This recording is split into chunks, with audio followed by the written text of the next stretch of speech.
Welcome parents. In this instructional video, I'm going to teach about silent E and teach you about how to use the silent E materials that I will send in a separate email. So, silent E is all about the idea that in kindergarten, when kids are learning how to read and they first meet a CVC or a consonant vowel consonant word, the middle vowel sound will use the short vowel sound. So an example of that is the word cap, k-a-p. The A, the letter A, is using its short vowel sound. And for the other vowels, the short vowel sounds would be A as in apple, E as in egg, I as in igloo, A as in octopus, and as in umbrella. But then what happens, the magic of silent E, is that when on that same CVC, consonant vowel consonant word, you add the letter E at the end, the vowel sound flips. That's the word we use when we teach the children about this, that the vowel sound flips to its other sound and is the long sound. So cap becomes, the A flips to A, it becomes cape. And the long vowel sounds for the vowels are their names. So for A, it's A as in acorn, E as in easel, I as in ice, O as in oval, and U as in unicorn. So this activity has to do with practicing reading and writing and reading and writing words with silent E. So first I'm going to go over the general directions, and then I'm going to give you more information about how to make the materials, and then I'm going to demonstrate the activity. So the instructions that the children are used to seeing in the classroom go like this. Silent E, number 1. Take the basket and bag of word cards to your seat. So in our classroom, the children have word cards like this that have short vowel words on the cards. First read, then write the short vowel word. Add the E, then read the new word. So when they're adding the E with these cards, they just bend over the card. So shin flips to shine. Number 4, write the new word, then cross it out if it's not a real word. Number 5, put your used word card in the basket. Number 6, when you are finished, read all the words on the page. So there are 6 steps to completing this activity correctly. That's a lot of steps, but the children are used to doing it. They know how to do it, and it's really important for them to follow the steps precisely because that's what gives them the opportunity to practice reading and writing and the short vowel word, then flipping that vowel and reading and writing it with the long vowel, and then additionally at the end, quickly reading the entire list of words, and they have to rapidly flip the vowel from short to long sound. And this is a fantastic skill for them to help them with their reading. So I sent to you the instructions in a document. I sent to you these papers that have a bunch of words printed on them, and you could either use a printer, if you have access to a printer, to print them out and cut them into strips. If you don't have a printer, you could simply look at the document and write the words on paper and cut them out. Another way to do it is if you happen to have some index cards laying around, you could take the index cards and just cut them into strips so you end up with something more durable. And it would be good to have something durable because your child should be doing this activity quite regularly over the next couple of months.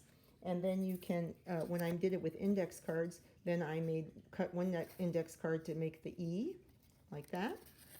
In the materials I prepared for you, if you have a printer, you can use the word card with, I added for the E, I added this little thing. I said it's Silent E's magic wand, and I just taped that to a ruler so your child could have fun doing it that way, and they can just place the E on the word. Okay, let's go ahead and get started. I'm going to actually do the activity in front of you so you can see how it works following all the steps.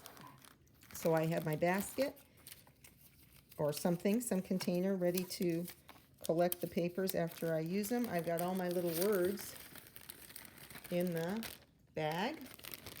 I've got a writing utensil. I have my magic wand. Here we go. So first thing I do is I just take out a card and I read it. Tap. Then I write it. Tap.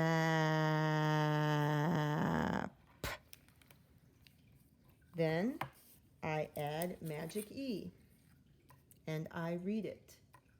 Tape. Then I write it. Tape. Okay, is that a real word? Tape? Oh, yeah, sure. I know tape's a word. Okay, and then when I finish, I just put my card aside. And then I just reach in the bag for a new card. Let's do another one.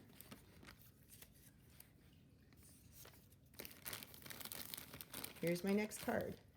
Sap. So always read it first. Sap. Read it, then write it. Sap. Then add E with my magic wand. Sape. A. Sape. Then write it. Okay. Now, is sape a word? No. So if the word isn't a real word, cross it out. And the students know, don't do a big scribbly because you want to be able to see later what they crossed out. You want to be able to check it. So they know they're just supposed to just carefully draw one line through there to show that's not a word. And then they take another one.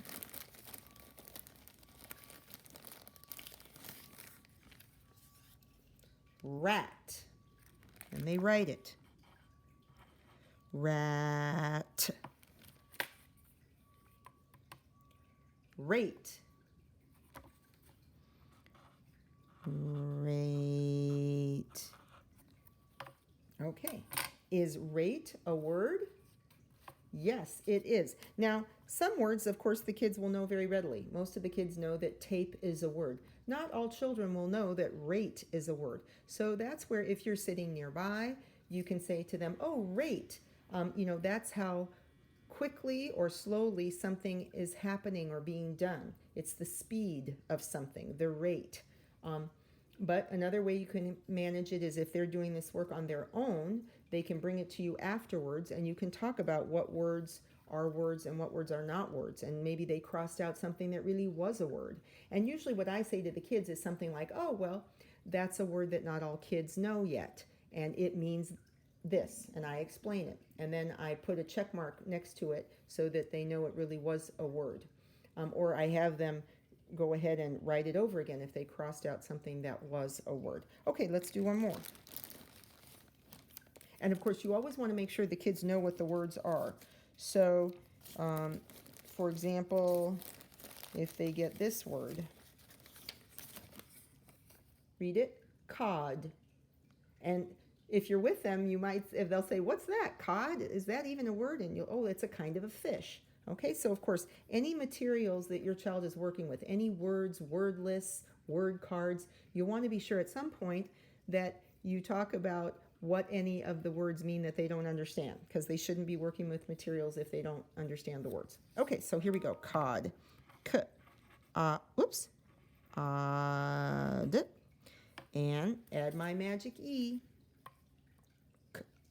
Flips to O. Code. Okay, code. Is code a word? Oh, yes, like a magic code. Okay, so your child will continue like this until they fill up the whole paper. Now let me show you what they do at the end. If you'll remember, the last step, step number 6, when you are finished, read all the words on the page. This is a very super important step. This is the step that has the most impact on reading.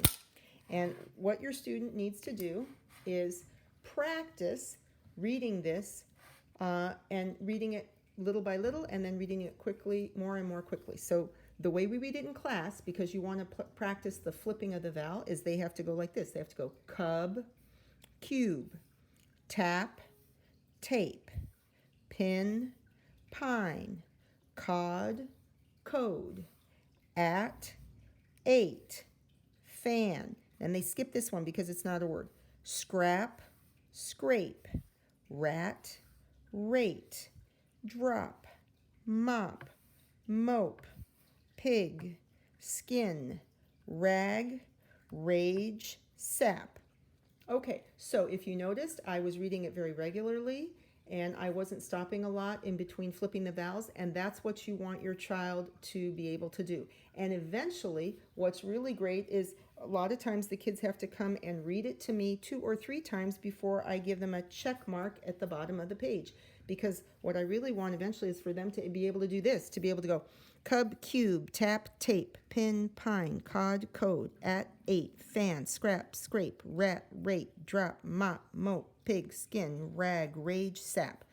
The idea that they're really, really quickly and with automaticity flipping that vowel. That is all connected, again, to this flip the sound strategy that is so important for them to use in their reading, in their decoding. Okay, so again, this is an activity that not all the students were doing before we left school, but I would say about 80% of the kids were doing this. If you're not sure if this is appropriate to your child, you're always welcome to reach out. But a vast majority of the students should be able to do this and really benefit from both the writing and the reading and the quick flipping of the vowels. Okay, thanks very much. And again, if you have any more questions or concerns, please email.